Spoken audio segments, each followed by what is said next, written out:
Olá, seja bem-vindo a mais uma entrevista aqui do Tempo e Dinheiro. Hoje vamos falar sobre economia. Essa alta da taxa de juros, a taxa Selic, que passou a 14,25% ao ano, há a possibilidade, inclusive, de novas altas. Isso está no radar do próprio Banco Central. Para saber os impactos dessa alta sobre o bolso dos brasileiros, principalmente do produtor rural, nós vamos agora até Flórida conversar com o consultor, professor e economista Tarcísio Souza Santos, que já está conosco, a quem agradeço a participação. Prazer em falar contigo, professor. Tudo bem? Tudo bem, muito obrigado, Sérgio. Prazer em conversar com você também. Bom, e a pergunta é exatamente essa, né? O impacto de uma alta tamanha como essa na taxa de juros, 14,25, alta, praticamente juros mais alto do mundo, e voltou ao mesmo patamar do governo Dilma. Qual o impacto para a economia, para o bolso dos brasileiros e, lógico, para o próprio governo, uma alta tamanha como essa dos juros aqui no Brasil, professor? O impacto é muito forte e muito negativo, né? Porque se de um lado você precisa elevar os juros para tentar segurar a inflação, né? Essa segurada da inflação ela se efetivará através de uma redução no nível de atividade econômica, porque os agentes econômicos todos vão, por consequência do custo mais alto do dinheiro, diminuir as suas atividades normais, né? E o seu financiamento. Então, o que vai acontecer é que os empregos devem diminuir, né? E as consequências disso para a economia como um todo não são nada favoráveis.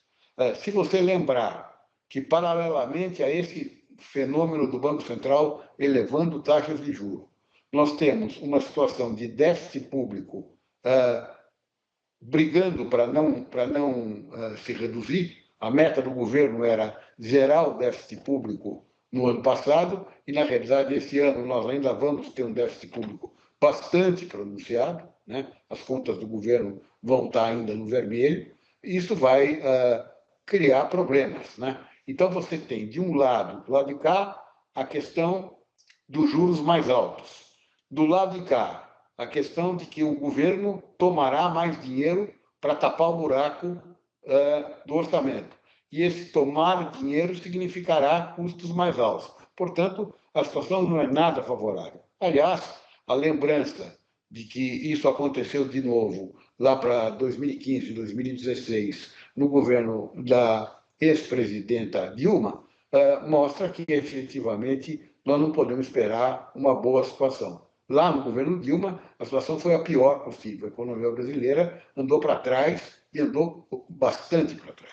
Bom, de alguma forma, aqui o produtor, na hora que vai contratar um empréstimo, né? Aliás, as altíssimas taxas de juros, né? Os bancos, a exigibilidade desses mesmos bancos para produzir, né? Na hora do plantio, do custeio, de produção, enfim, colheita, até mesmo comercialização, os juros ultrapassam os 20%. Agora, esse remédio, né, que é, de alguma forma, aplicado pelo Banco Central, aumentando os juros para poder tentar diminuir um pouquinho o consumo, né? Tirar um pouquinho de dinheiro circulante no mercado, por dizer assim, é o remédio correto, porque não seria associado a esse remédio uma diminuição também nos gastos e até mesmo um planejamento melhor por parte da União, professor? Pois é, aí é que está o problema, Sérgio. Quer dizer, toda a política de elevação de juros só tem sentido se ela é acompanhada por um processo de redução acentuada de custos do governo para diminuir o déficit público. Então, de um lado, você combate o déficit público diminuindo as despesas do governo, e do outro lado, você encarece o dinheiro, mas isso não vai fazer diferença para o governo e nem para ninguém no curto prazo, porque você está com uma sobredemanda e você vai dar uma segurada. Só que não é isso que vai acontecer agora. O que vai acontecer agora é que você tem, de um lado, um aumento de custo de juro para todo mundo que toma dinheiro: governo, setor privado, setor agrícola e, portanto, o consumidor. Isso vai aumentar custos para todo mundo, né?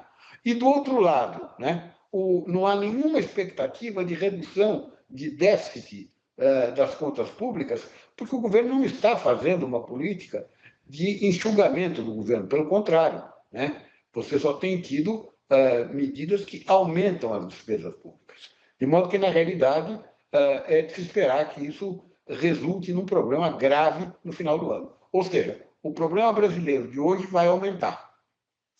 Bom, e agora, aumentando esse problema, esse buraco, né, vai ampliar, né, lógico, esse rombo que não é admitido pelo próprio governo, professor. Agora, o que se pensa exatamente e se analisa, né, de que, mesmo com essa alta dos juros, a inflação pode não ter um controle. Isso pode correr esse risco de, mesmo sucessivas altas na taxa juros básicos, né, que virão outras, pelo que parece, o próprio Banco Central deve sinalizar isso. Pode chegar algum momento em que, mesmo com essa alta taxa de juros, não controle a inflação, professor? Pode acontecer isso? Eu acho que pode acontecer e a tendência é essa, porque você não está vendo, da parte do governo, nenhuma medida no sentido de reduzir o dispêndio público e ajustar o orçamento. Né? De modo que, na realidade, se você não ajusta o orçamento, e se o custo do dinheiro está ficando mais alto, o que vai acontecer? Vai aumentar o déficit público. Em aumentando o déficit público, lógico, o dinheiro fica mais caro, a inflação não é controlada, ou seja, Mais aumento de taxa de juros, mais juro, mais juro, mais juro, mais juro, e nenhuma solução. a solução seria, no caso, Quer diminuir dizer, os gastos, né, que estão aí sem qualquer tipo de controle. Seria uma alternativa também, né, professor? exatamente. Ah. Agora, professor, É, pois não. sim. Não, eu ia, Não, o que eu estava dizendo é sim. que é fundamental, né, fazer um programa de redução consistente de gastos do governo, né, de aumento da eficiência da economia brasileira. A economia brasileira, nesse momento, na parte relativa ao funcionamento do governo, é extremamente ineficiente. Daí o déficit. Exatamente, né? Agora, professor, é lógico que toda essa situação nós temos uma tempestade perfeita, entre aspas, no meio, de uma forma negativa, né? Nós temos após Trump nos Estados Sim. Unidos, nós temos aí as questões comerciais, as barreiras, as taxas, as tarifas que devem aumentar. Diante disso, o governo Trump pode, de alguma forma, amenizar ou piorar a situação, no caso do Brasil, com a imposição de tarifas aí que estão sendo implementadas. Como é que vocês aí nos Estados Unidos, né, o senhor como consultor, né, vive, lógico, Brasil, Estados Unidos e vice-versa, com consultoria internacional, tem acompanhado essa situação, né? Agora, governo Trump versus economia aqui no Brasil, algum impacto direto, professor? O impacto não é nada bom se confirmarem as afirmações que o governo americano vem fazendo.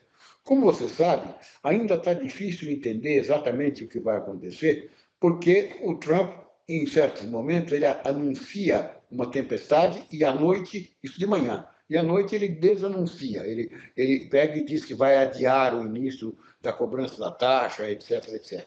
Né? Não está claro isso para todo mundo. Mas, se por acaso as medidas forem as que foram anunciadas, a situação será efetivamente péssima para um país como o Brasil. Por quê?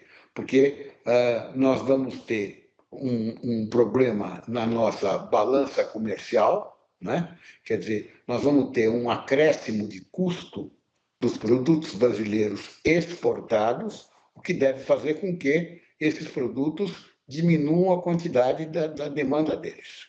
Né? Então, nós devemos vender menos. E vendendo menos, nós teremos problemas também.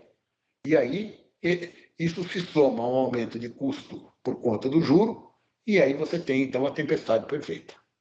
Então, é uma coisa complicada, mas a gente não pode afirmar de uma maneira peremptória que vai acontecer isso, porque até agora o que nós temos visto são idas e voltas. Quer dizer, o governo americano anuncia alguma coisa, mas depois ele volta atrás um pouco. Né? Vamos ver o que acontece. Uma economia como no Brasil, ao que tudo indica, uma aproximação maior com a vizinha Argentina, aqui, né, com a Argentina mais do que com o Brasil. Agora, professor, como é que é a percepção dos economistas, investidores aí dos Estados Unidos em relação ao Brasil nesse momento, tanto econômico como político? O que que o senhor tem trocado de ideias, inclusive com os seus clientes, lógico, e eles perguntam a respeito do Brasil. Como é que vocês estão vendo essa situação aqui no Brasil nesse ano de 2025? Eu tenho sentido todo mundo muito precavido e evitando fazer declarações ou comentários mais afirmativos. Quer dizer, quando você pergunta qualquer coisa a esse respeito, a frase de resposta é sempre na linha de escapar de qualquer maior compromisso. Né? Você não vê ninguém com uma afirmação clara de que vai aumentar investimentos, que vai fazer, que vai acontecer. Por quê? Porque a perspectiva não é positiva. Né? Agora, professor, um momento como esse, nós temos um dólar aqui hoje, nós estamos falando nesta quinta-feira, dia 20 de março, um dólar a 5,67 vem recuando em relação ao real, né? A valorização do dólar começa a ser registrada novamente, né? Depois das altas recentes, chegou a bater R$ 6 e até ultrapassar esse valor. Agora, por outro lado, nós temos aí a taxa de juros em alta. Tem aquela chamada operação de carry trade, onde tira-se dólares, né, vem com dólares para o Brasil atrás da taxa de juros. Isso tem ocorrido e deve pressionar mais ainda a moeda norte-americana. Os operadores estão atentos a essa oportunidade do Brasil mais barato no dólar e mais rentável na taxa de juros. Isso tem acompanhado também, tem sido uma percepção, não, professor? Eu acho que é muito, eu acho que é muito cedo, Sérgio, para afirmar qualquer coisa, porque repare, as duas medidas são relativamente recentes, né? O acréscimo de taxas de juros aconteceu aí no último mês para cá, de uma forma mais, vamos dizer assim, explícita, e, por outro lado, a questão do dólar entrando no Brasil e, portanto, provocando uma redução da relação real-dólar, ainda é uma coisa muito errática. Né? Quer dizer, você se lembra que o dólar bateu em R$ 6, depois ele voltou bastante, depois ele começou a subir de novo, e, vamos dizer, hoje, se você perguntar qual é o movimento, a gente não sabe dizer, porque ora ele sobe um pouco, ora ele desce um pouco. Então, numa situação como essa, o que eu acho é que será meio complicado a gente sentir o que vai acontecer. Vai depender do quadro geral. Por que eu digo que vai depender do quadro geral? Porque o dólar estando mais barato, né, ele não representa nenhuma grande vantagem para quem vier aplicar o seu dólar no Brasil. Mas, por outro lado, a taxa de juros elevada mostra um rendimento bom em renda fixa. A pergunta é, por quanto tempo? A resposta é, ninguém sabe. Ninguém sabe, exatamente. Então, é aí que está o problema. Agora, professor, essa política aí falando um pouquinho dos Estados Unidos, de tentar desvalorizar o dólar, isso é favorável para a economia dos Estados Unidos, né? Pelo menos, ao que tudo indica, é uma estratégia do próprio presidente, né? Ele está mais administrando comercialmente os Estados Unidos do que de uma forma um pouco mais diplomática. Como que o senhor está acompanhando isso também? Eu tenho visto isso muito mais como um conjunto de atitudes mais de natureza política para afirmar o que foi dito durante a campanha eleitoral. Né?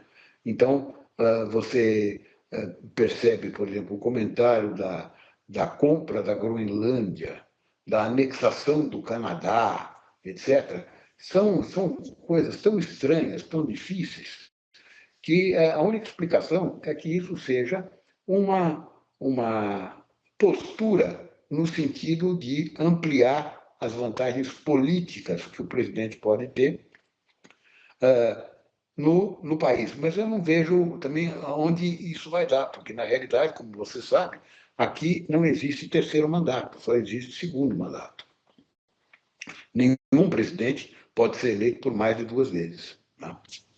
Tem essa situação. Professor, para poder caminhar para o finalzinho, o senhor esteve aqui, lógico, eu tenho acompanhado, né, essa dificuldade que o produtor tem É lógico, em alguns momentos, alguma facilidade, entre aspas, e outro mais entraves para produzir no Brasil.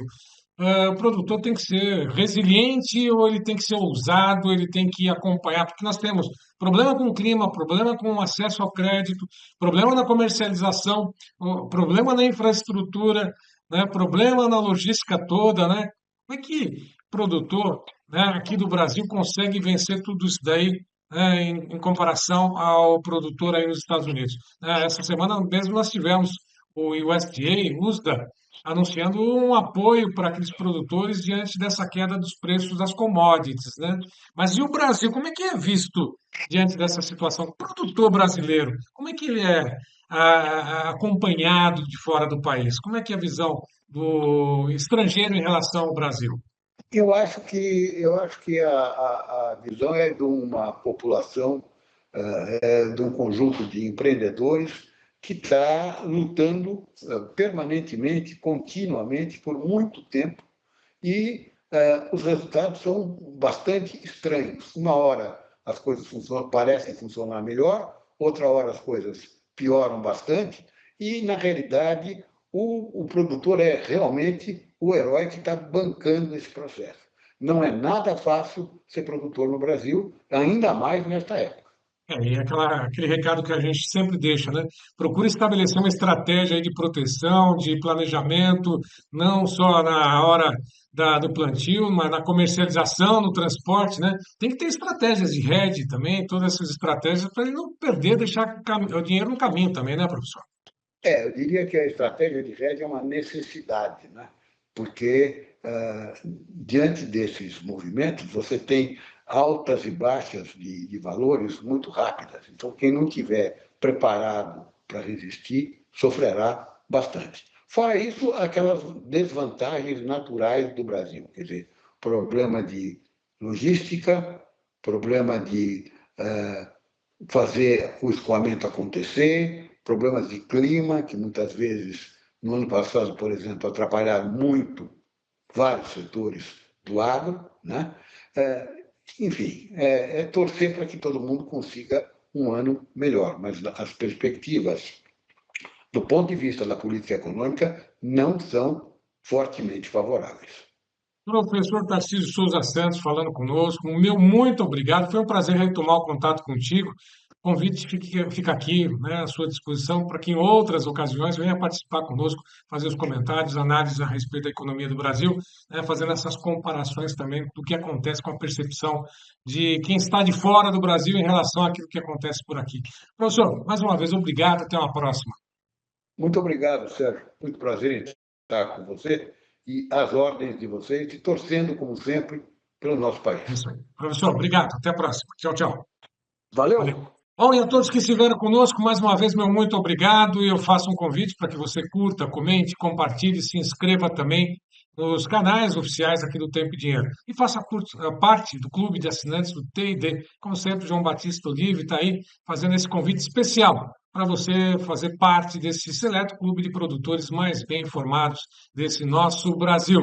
A todos que estiveram conosco, mais uma vez, meu muito obrigado e até a próxima.